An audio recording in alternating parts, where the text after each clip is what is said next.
இருட்டில் நின்று வாக்குவாதம் செய்து கொண்டிருந்த திருநங்கையை திடீரென கத்தியால் சரமாரியாக வெட்டும் பகீர் காட்சிதான் இது.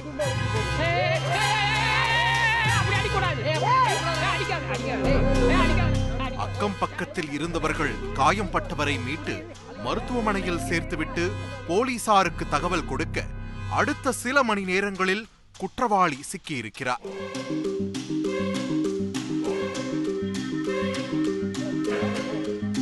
சட்டை காலரை பிடித்து பத்திரமாக அழைத்துச் செல்லப்படும் இவர் ஹாரூன் பாஷா.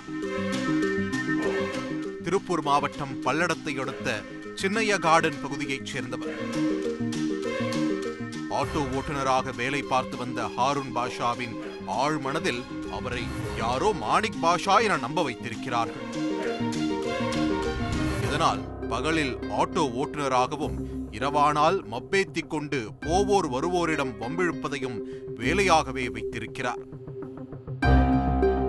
இப்படி 24 மணி நேரமும் போதையில் இருக்கும் ஹாரூன் பாஷா மீது இதற்கு முன்னதாகவே பல அடிதடி வெட்டுக்குத்து வழக்குகள் நிலுவையில் உள்ளன.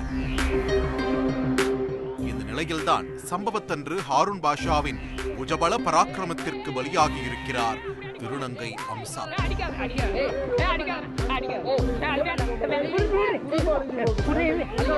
பல்லடம் பேருந்து நிலையத்திற்கு அருகில் அம்சா தனது தோழியான மற்றொரு திருநங்கையோடு நின்று கொண்டிருந்திருக்கிறார்.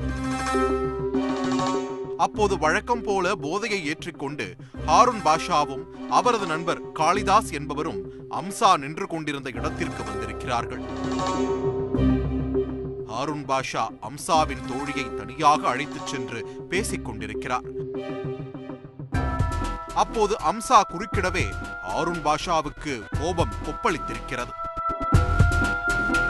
இதனால் அம்சாவை திட்டியிருக்கிறார். இதனால் ஆத்திரமடைந்த அம்சா ஹாரூன் பாஷாவை நோக்கி சில நல்ல வார்த்தைகளை விட இருவருக்கும் வாய் தகராறு முற்றியிருக்கிறது.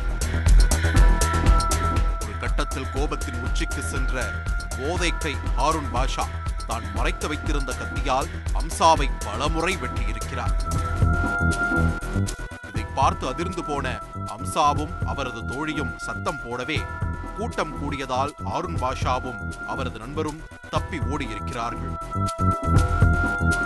அம்சா மருத்துவமனையில் தீவிர சிகிச்சையில் இருக்கும் நிலையில் முக்கிய குற்றவாளி ஹாரூன் பாஷாவை போலீசார் கைது செய்திருக்கிறார்கள். மேலும் தப்பிச் சென்ற காளிதாஸை வலைவீசி தேடி வருகிறார்கள்.